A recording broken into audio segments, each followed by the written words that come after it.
me how. So here's the big takeaway. Everything that you hear me say over the next 7 minutes and 13 seconds will be embodied by this simple central theme. And so kids, I want you to take this in. I want you to memorize. It's going to be very simple.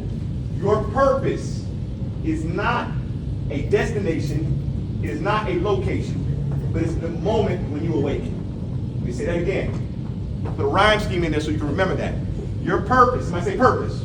Purpose. Come on, say it like you mean that. Purpose. Your purpose is not a destination. It's not where you go. It's not where you land. It's not a location geographically. It is the time that you awaken. And when you awaken, you realize that from eternity past, God had already thought about you before you were an actual tangible being, before you were who you are, before you had hair growing on your head, before you had eyes in your head, before you could see and even think. God thought about you. And when he thought about you, he installed in you, he placed into you a purpose. He placed into you a plan. He placed into you greatness. And so then you were born into this world, and what happens is when we're born into this world, tangible things derail us and distract us and detract us from that purpose. How many of us have been thrown off track before? You've had a plan, you had an idea, you had a thought, and all of a sudden, life gets to lifing. Y'all know Mike Tyson's getting ready to fight on the 15th, right? Yeah.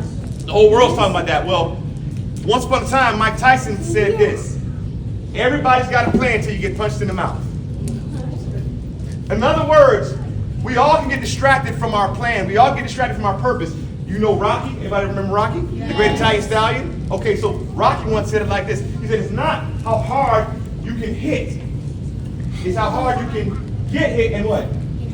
Get back up and keep going. I like this kid right here. You can finish my speech. It's not about how hard you can hit, but how hard you can get hit and keep moving forward. I want to tell you a quick story in my remaining time of a young man who you all may know who got hit. He had a purpose.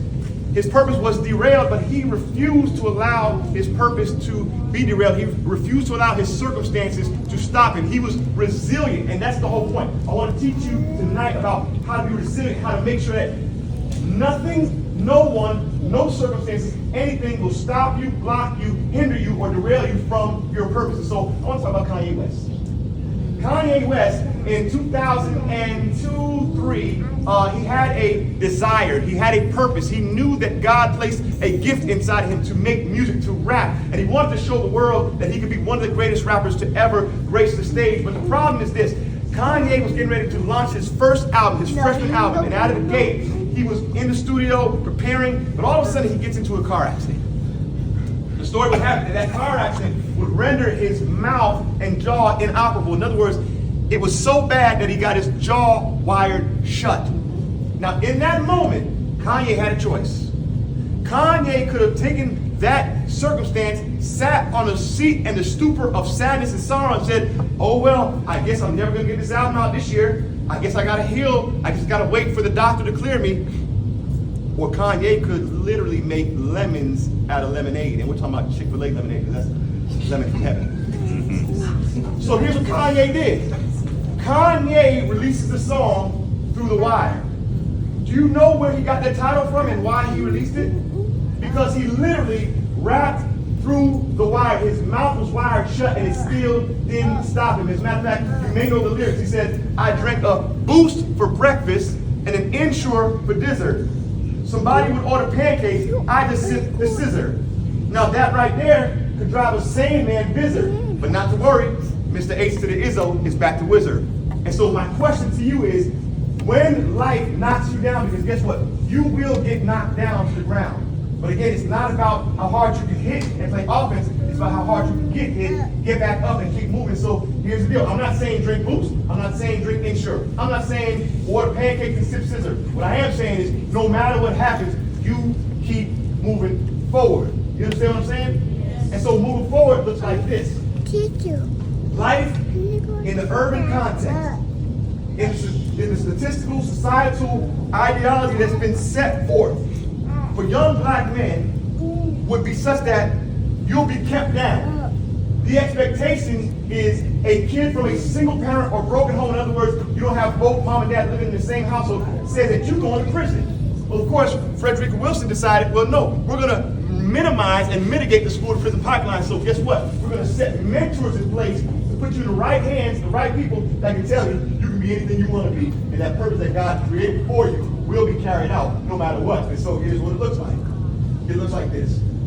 Have you ever played guitar before or heard a guitar? If you're a student that loves music, the only way to get that sound out of a guitar is to do what? You got to tune it first. Now, if you take the strings and you tighten it way too tight, what do you think is going to happen? The strings are going to pop, and it will render that guitar inoperable. You can't use it. But if you take the strings and you put it in the hand of a skilled musician that knows what he or she is doing, they will tune it only so much to where each string makes its particular sound.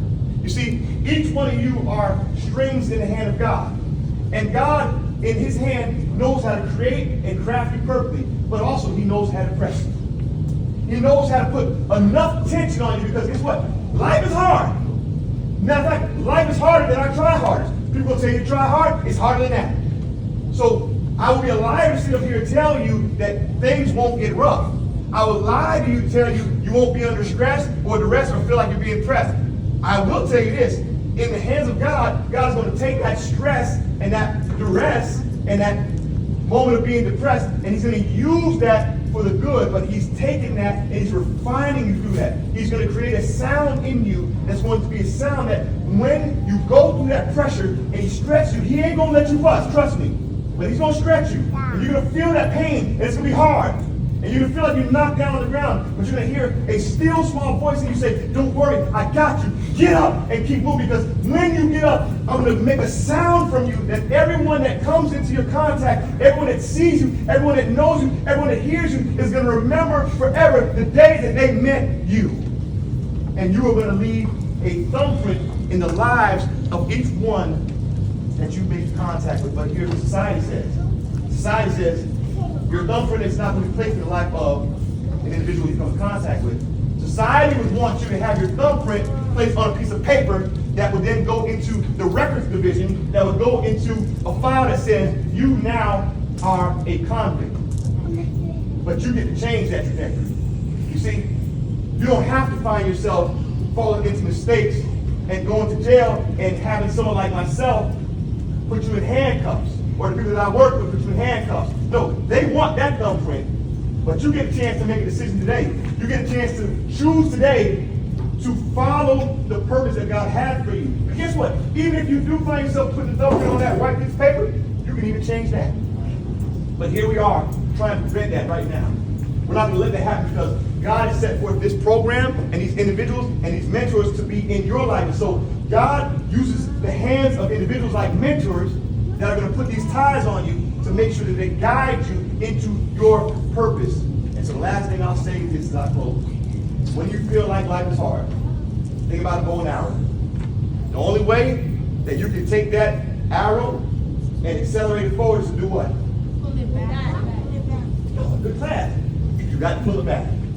Every once in a while, God's got to allow something to happen in your life where you feel like I'm being pulled back. I feel like I'm being held back. I feel like I'm being crushed. I feel like I'm being pressed. This ain't fair. I've not gotten my just due. And here's the deal. It ain't that it ain't fair. It's God allowing it to happen so he can pull you back. But what happens when he pulls you back? How do you accelerate that arrow forward? What do you got to do? You got to let it go. And at some point, God is going to pull you back so far to where he lets you go and he accelerates you forward. And where you are going is to that very purpose that from eternity past, God had already established for you before you even knew yourself. And so my encouragement today is this.